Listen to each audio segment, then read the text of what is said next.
Hello students, welcome है आपका हमारे चैनल पे। और इस बार हम करने वाले हैं एक short novel the old man and the sea, written by Ernest Hemingway. Okay, ये आप देख सकते हैं टाइटल। तो सबसे पहले इसके मेन पॉइंट्स हैं, उनका जिक्र कर लेते हैं। अर्नेस्ट हेमिंगवे इसके ऑथर हैं। टाइप ऑफ वर्क जो है वो किस टाइप का है? ये नोवेला है। एक नोवेला होती है शॉर्ट नॉवल। पहले जो नॉवल थी वो बहुत बड़ी लिखी जाती थी, बहुत ज़्यादा पेज होती थी उसमें। ये एक तरह से शॉर्ट स्टोरी होती है जिसको हम नोवेला बोलते हैं। जॉनर पैराबल और ट्रेजिडी। ट्रेजिडी है, दुखांतिका है, अंत जो है वो सुखद नहीं है। पैराबल होता है एक छोटा किस्सा किसी की लाइफ का, तो ये उस टाइप की है। इंग्लिश में है। टाइम एंड प्लेस रिटन, ये आपको याद रखना है, इंपॉर्टेंट चीज़ है ये। 1951 क्यूबा, तो क्यूबा में लिखी गई है और 1951 में लिखी गई है। पब्लिकेशन हुई है 1952 में। पब्लिशर स्क्रिबनर्स है। Narrator, the novella is narrated by an anonymous narrator. तो राइटर तो इसका अर्नेस्ट हेमिंगवे है, लेकिन नॉवल जो लिखी गई है वो किस वे से लिखी गई है, किस पर्सन के हिसाब से लिखी गई है। तो जो नोवेला, जो इसमें स्टोरी का जो वर्णन करने वाला होता है, वो एक अनोनिमस नरेटर है। यानी जो लेखक है उसको हम जानते नहीं है। जो बातें बता रहा है नॉवल के अंदर कि एक सेंटियागो था, एक उसका शिष्य था, वो मछली पकड़ने जाते हैं, अभी तो जो बताने वाला है ये अनोनिमस है उसके अंदर। कई नॉवेल्स लिखी होती है ना, फर्स्ट पर्सन में लिखी होती है, उसमें मैं से शुरू होता है कि मैं वहाँ रहता था, मेरे साथ ये हुआ, मेरे साथ वो हुआ। तो वो पॉइंट ऑफ व्यू होता है एक आई के पॉइंट ऑफ व्यू से। तो यहाँ पे अनोनिमस नरेटर है ये। Okay, point of view. Sometimes the narrator describes the characters and events objectively, that as they would appear to an outside observer। तो इसमें जो नरेटर है डिस्क्राइब करता है कैरेक्टर्स को और इवेंट्स को ऑब्जेक्टिवली, यानी वो खुद के इमोशंस वगैरह उसमें नहीं शो करता, खुद की उपस्थिति वो नहीं दिखाता उसमें। ऑब्जेक्टिवली का मतलब यही है कि बाहर रह के एक एज थर्ड पर्सन के रूप में सारे इवेंट्स को देखना और उनका वर्णन करना। तो sometimes the narrator describes the characters and events objectively, कभी कभी तो वो ऑब्जेक्टिवली इसमें घटनाओं का वर्णन करता है। That is as they would appear to an outside observer, जैसे कि किसी आउटसाइड ऑब्जर्वर को जिस तरह से वो बाहर की घटनाएं दिखती हैं उस तरह से वर्णन किया गया है। हावेवर, फिर भी the narrator frequently provides details about Santiago's inner thoughts and dreams. कभी कभी नरेटर जो है सेंटियागो, जो यहाँ का मेन कैरेक्टर है इसका नॉवल का, उसके इनर थॉट्स और ड्रीम्स को भी वो बताता है, यानी सेंटियागो के अंदर तक चला जाता है और उसकी फीलिंग्स को हमें बताता है। टोन कैसी है? Despite the narrator's journalistic matter of fact tone, his reverence for Santiago and his struggle is apparent. तो नरेटर की जो टोन है, बोलने का जो तरीका है, वो जर्नलिस्टिक है, जिस तरह से रिपोर्ट करते हैं अखबार वाले, जिसमें उनको खबर के साथ इमोशंस को वो मिक्स नहीं करते हैं, तो ये जर्नलिस्टिक है। मैटर ऑफ फैक्ट है, जैसे कि जैसा देखा वैसा बताया, वैसी टोन है। His reverence for Santiago and his struggle is apparent, परंतु बीच बीच में सेंटियागो के प्रति उसका जो सम्मान है, रेवियरेंस है, और उसका जो स्ट्रगल है उसके प्रति जो उसका सम्मान है सेंटियागो के, वो अपरेंट है, यानी प्रकट है, एकदम साफ दिखता है। The text affirms its hero to a degree unusual even for Hemingway. तो ये जो टेक्स्ट है, ये जो नॉवल है, ये अफर्म करती है इस बात को साबित कर देती है कि ये जो हीरो है वो वास्तव में अनयूजुअल टाइप का है। ओके, अनयूजुअल यानी एक असामान्य प्रकृति का है। ओके, आगे चलते हैं।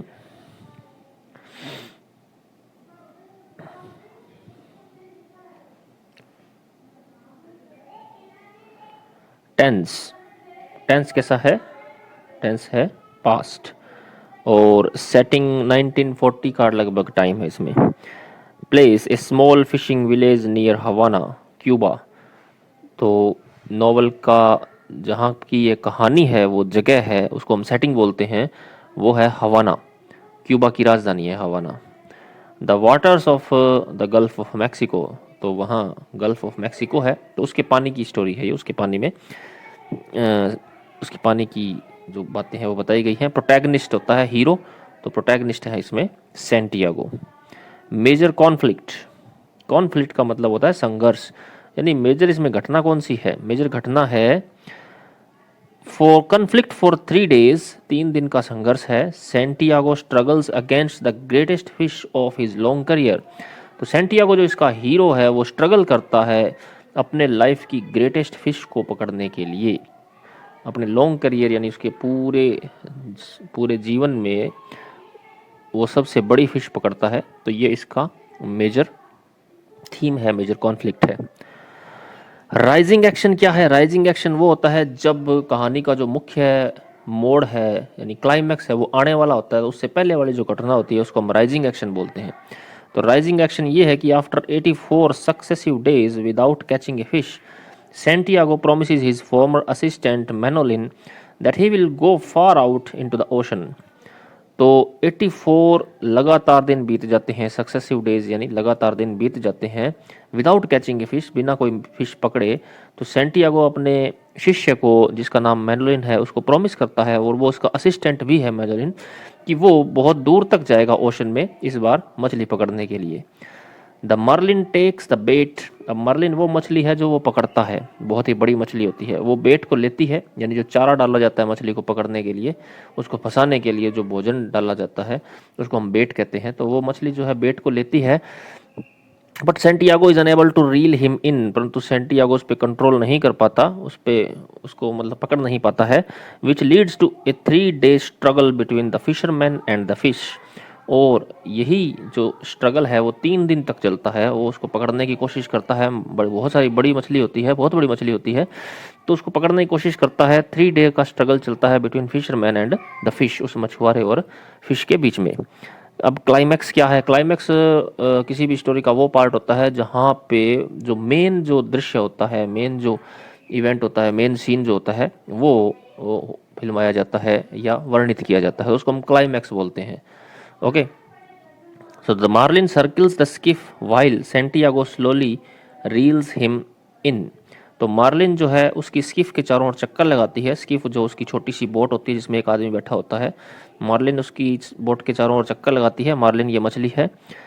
while Santiago slowly reels him in, तो सैंटियागो उसको धीरे धीरे पकड़ता है। Santiago nearly passes out from exhaustion but gathers enough strength to harpoon the marlin through the heart। तो सैंटियागो जो है nearly passes out from exhaustion, बहुत ज़्यादा थक जाता है, लेकिन वो अपनी थकान को एकदम दूर करके, सारा करेज इकट्ठा करके, बट गैदर्स इनफ स्ट्रेंथ, मतलब थका आ रहा होता है लेकिन लास्ट में फिर भी वो अपनी पूरी ताकत से हारपून मारता है मछली को। हारपून मछली मारने का एक औजार होता है जो मार्लिन के पूरे एकदम हार्ट में लगती है, उसके दिल में लगती है एकदम, causing him to lurch in an almost sexual climax of vitality before dying। और जो मछली है, मछली के जब हृदय के अंदर, हार्ट के अंदर वो हार्पून जाके लगता है तो वो एकदम से बहुत ज़्यादा तड़पती है जोर से, बहुत ज़्यादा एक्टिविटी करती है, बहुत ज़्यादा हिलती डुलती है समुद्र के अंदर, और वो बहुत बड़ी होती है।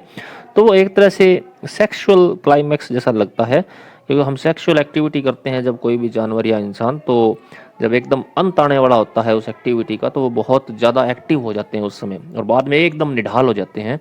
तो बिल्कुल वैसी की वैसी इमेज वहाँ पे शो की गई है।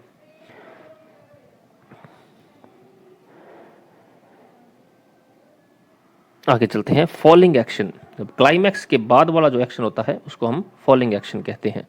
फॉलिंग एक्शन है Santiago sails back to shore with the marlin tied to his boat.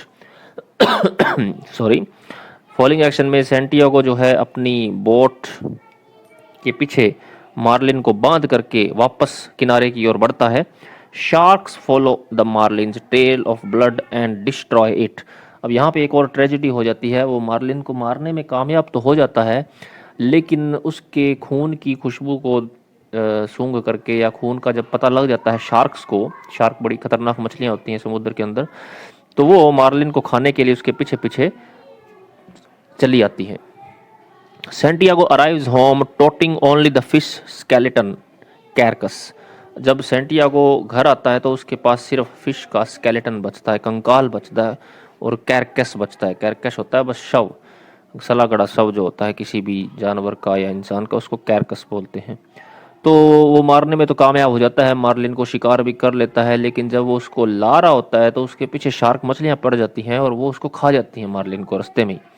और अंत में जब वो किनारे पर पहुंचता है तो उसके हाथ में सिर्फ कंकाल बचता है। तो यह है falling action. The village fisherman respect their formerly ridiculed peer and Manolin pledges to return to fishing with Santiago. तो विलेज फिशरमैन जो होते हैं वो फिर उसकी रिस्पेक्ट करते हैं, पहले उसकी वो हंसी उड़ाते हैं। फॉर्मरली रिडिक्यूल्ड पियर, पहले वो उसकी हंसी उड़ाते हैं कि ये तो एक मनहूस फिशरमैन है, इसके हाथ कोई मछली नहीं लगने वाली है अभी। लेकिन जब ये इतना बड़ा करेज दिखाता है, इतनी बड़ी मछली को मार के लेके आता है, हालांकि कामयाबी फिर भी पूरी नहीं मिलती है क्योंकि रास्ते में शार्क खा जाती हैं, फिर भी गांव वाले इसकी रिस्पेक्ट करते हैं। और मेलोलिल जो होता है, उसका जो शिष्य होता है, असिस्टेंस जो होता है, वो प्लेज करता है कि वो वापस सेंटियागो के साथ फिशिंग करना चालू रखेगा, जारी रखेगा। Santiago falls into a deep sleep and dreams of lion. बाद में सेंटियागो एक गहरी नींद में सो जाता है और सपने में वो शेर देखता है। थीम क्या है? The honour in struggle, defeat and death. कि स्ट्रगल में, डिफीट में ऑनर किस तरह से होता है, स्ट्रगल, डिफीट और डेथ के अंदर किस तरह से हमें सम्मान मिलता है। Pride as the source of greatness and determination. और प्राइड जो है वो किस तरह से सोर्स होती है ग्रेटनेस का और डिटर्मिनेशन का। तो ये इसकी थीम्स हैं।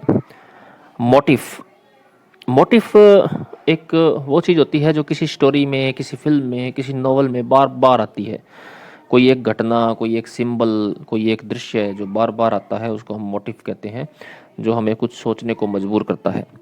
क्रूसिफिकेशन इमेजरी, तो इसमें जो मोटिव है वो क्रूसिफिकेशन इमेजरी है। क्रूसिफिकेशन उस घटना को बोलते हैं जब भगवान क्राइस्ट को सूली पे चढ़ा दिया गया था, उनकी जो टांगे हैं, उनके हाथों में कील ठोक दी गई थी, उनका जो बलिदान हुआ था धर्म की रक्षा के लिए, उसको क्रूसिफिकेशन कहा जाता है। सो क्रूसिफिक्शन इमेजरी इसमें दिखाई गई है। लाइफ फ्रॉम डेथ, एक और मोटिव है लाइफ फ्रॉम डेथ, कि किस तरह से आदमी जो बर्बाद हो जाता है वापस खड़ा हो सकता है अपनी इच्छा शक्ति के भरोसे, अपने साहस के बलबूते। तो ये जो इसमें मछुआरा था सेंटियागो, ये भी, इसको भी लोगों ने ख़त्म मान लिया था कि बस अब ये इसका जीवन ख़त्म हो गया है, इसके स्किल्स जो है वो ख़त्म हो गए हैं, अब ये कुछ नहीं कर सकता, कोई मछली नहीं पकड़ सकता, क्योंकि 84 डेज तक लगातार वो कोई मछली नहीं पकड़ सका था। तो लास्ट में वो करेज दिखाता है और इतनी बड़ी मछली को मार के लेके आता है। The lions on the beach, और बीच पर जो लॉयंस दिखाए जाते हैं वो भी करेज का प्रतीक हैं। तो ये इसके मोटिव्स हैं। तो एक दो चीज़ें और हैं। Symbol, the marlin, the shovel nosed neck sharks, ये सिंबल का यूज भी करते हैं। फोर शेडोविंग,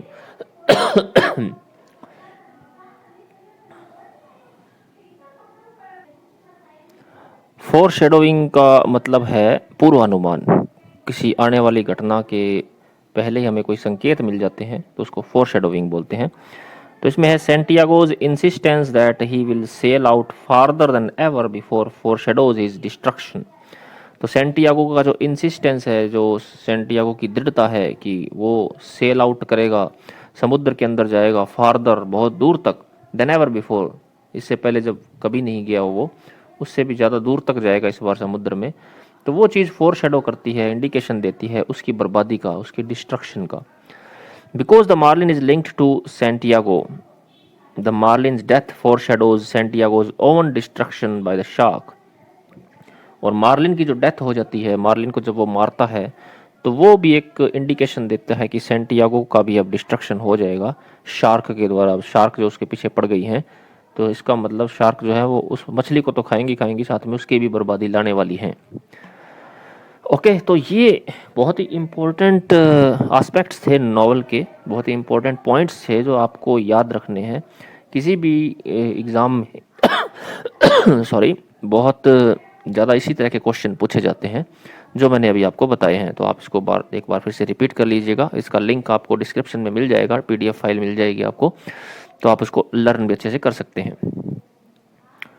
ओके, अब अपने पढ़ना शुरू करते हैं इसकी इंट्रोडक्शन और अदर इम्पोर्टेंट पॉइंट्स इसके। The old man and the sea is a short novel written by the American author Ernest Hemingway. उसकी लिखी हुई है, 51 में लिखी है क्यूबा के अंदर, and published in 1952। It was the last major work of fiction written by Hemingway. Hemingway का लिखा हुआ लास्ट मेजर फिक्शन वर्क है। फिक्शन वर्क होता है वो जो कल्पना के बेस पे लिखा जाता है, जो सच्चा नहीं होता है। That was publish during his life time, और ये उसके लाइफ टाइम के अंदर ही पब्लिश हुआ था, लास्ट मेजर वर्क था। One of the most famous works, it tells the story of Santiago, an aging Cuban fisherman who struggles with a giant marlin far out in the Gulf Stream off the coast of Cuba। तो ये जो story है Santiago की है, एक ageing Cuban fisherman है। Ageing का मतलब होता है बूढ़ा होता हुआ, और वो स्ट्रगल करता है एक जायंट मार्लिन के साथ, एक बड़ी सी मछली के साथ जिसका नाम मार्लिन होता है। कहाँ पे? गल्फ स्ट्रीम के अंदर, क्यूबा के कोस्ट से दूर, क्यूबा के तट से काफ़ी दूर है वो। In 1953, The Old Man and the Sea was awarded the Pulitzer Prize for Fiction, and it was cited by the Nobel Committee as contributing to their awarding of the Nobel Prize in Literature to Hemingway in 1954। तो इसकी major जो उपलब्धि है, achievement है, वो Pulitzer prize है जो 1953 में इसको मिला था, और नोबेल कमेटी ने इसको साइट भी किया था। इसका साइट करने का मतलब होता है इसका जिक्र करना, इसका उद्धरण देना, हवाला देना, as contributing to their awarding of the Nobel prize in literature to Hemingway in 1954। तो जब हेमिंगवे को 1954 में नोबेल प्राइज मिला था, तो उस कमेटी ने इस नोवेल का भी हवाला दिया था कि ये भी इनका एक महत्वपूर्ण कंट्रीब्यूशन रहा है लिटरेचर के अंदर। ओके, अब देखते हैं इसकी plot summary. The Old Man and the Sea tells the story of a battle between an aging, experienced fisherman Santiago and a large marlin। तो ओल्ड मैन और जो सी है, उस वो जो एक स्टोरी है, वो एक बैटल है एक एजिंग एक्सपीरियंस्ड फिशरमैन का, एक बूढ़े होते हुए अनुभवी मछुआरे का, जिसका नाम सेंटियागो है, और एक लार्ज मार्लिन, एक बहुत बड़ी मछली marlin. The story opens with Santiago having gone 84 days without catching a fish.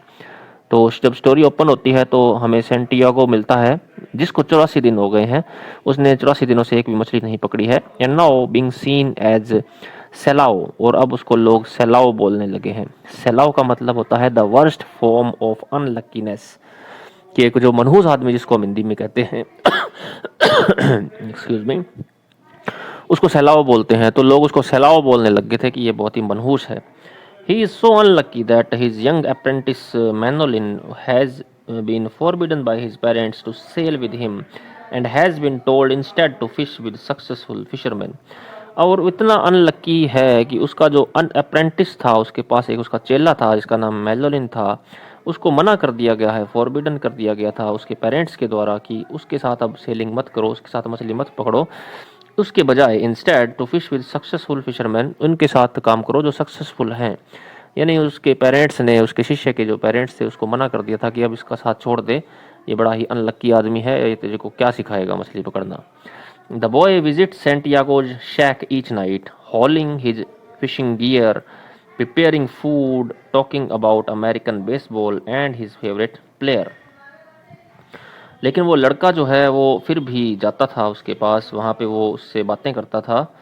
क्या क्या करता था? उस हॉलिंग करता था फिशिंग गियर की, यानी जो फिशिंग गियर यानी फिशिंग में जो काम आने वाले उपकरण है उनकी हॉलिंग करता था, उनकी मरम्मत वगैरह करता था, फूड बनाता था, अमेरिकन बेसबॉल और अपने फेवरेट प्लेयर के बारे में बातें करता था, इनके बारे में। Santiago tells Manolin that on the next day he will venture far out into the Gulf Stream north of Cuba in the Straits of Florida to fish, confident that his unlucky streak is near its end। तो Santiago मेलोलिन को बताता है कि अगले दिन वो समुद्र के अंदर तक जाएगा। विल वेंचर का मतलब होता है एक साहसी यात्रा करना, गल्फ स्ट्रीम के अंदर वेंचर करेगा, क्यूबा के नॉर्थ में फ्लोरिडा की स्ट्रीम के अंदर फिश करने जाएगा, यानी मछली पकड़ने जाएगा। और वो कॉन्फिडेंट था कि उसका जो अनलकी स्ट्रीक है, उसकी जो ये दुर्भाग्य जो चल रहा है, वो उसको खत्म। ओके, अब आते हैं अपने नेक्स्ट पैरा पे। On the 85th day of his unlucky streak, Santiago takes his skiff into the Gulf Stream, sets his line, and by noon has his bait taken by a big fish that he is sure is a marlin। तो 85th day जब होता है उसका, तो वो decide करता है जाने का, तो वो चला जाता है समुद्र के अंदर अपनी स्किफ लेकर के, अपनी बोट लेकर के गल्फ स्ट्रीम के अंदर, और दोपहर तक उसको लगता है कि उसका बेट जो है, उसका जो जल डाला हुआ जो चारा था मछली को फंसाने के लिए, वो एक बिग फिश ने ले लिया है, खा लिया है। That he is sure is a marlin, और उसको पक्का विश्वास था कि वो एक मार्लिन है। Unable to haul in the great marlin, Santiago is instead pulled by the marlin and 2 days and night passes with Santiago holding on to the line. अब क्योंकि वो मछली इतनी बड़ी होती है कि सेंटियागो जो है उस मछली को जल्दी से कंट्रोल नहीं कर पाता है और खुद ही उसके द्वारा खींचा चला जाता है, मार्लिन के द्वारा। Though wounded by the struggle and in pain, Santiago expresses a compassionate appreciation for his adversary, often referring to him as a brother. तो बड़ा ही थक जाता है, घायल भी हो जाता है अपने स्ट्रगल के अंदर, और पेन से भी थक जाता है। सेंटियागो एक्सप्रेस करता है compassionate appreciation for his adversary. तो अपनी जो एडवर्सरी है, अपनी जो दुखद स्थिति है, एडवर्सरी बोलते हैं अनलकी स्टेट को, बुरी स्थिति को, तो उसको वो कंपैशनेट एप्रिशिएशन भी देता है, यानी उसकी तारीफ करता है, उसको ब्रदर बोलता है। He also determines that because of the fish is great dignity no one shall deserve to eat the marlin. और वो ये भी डिटरमाइन करता है, निश्चय करता है कि फ़िश इतनी बड़ी है, फ़िश की एक अपनी डिग्निटी है, अपनी एक शान है। No one shall deserve to eat the marlin, तो कोई भी इसको खाने की योग्यता नहीं रखता है, किसी को ये मार्लिन खानी नहीं चाहिए क्योंकि ये बहुत ही बड़ी है, बहुत ही शानदार है। ओके, और ये जो कंपैशनेट एप्रिशिएशन है वो इस मछली के प्रति रखता है। ओके, और उसको ब्रदर भी बोलता है।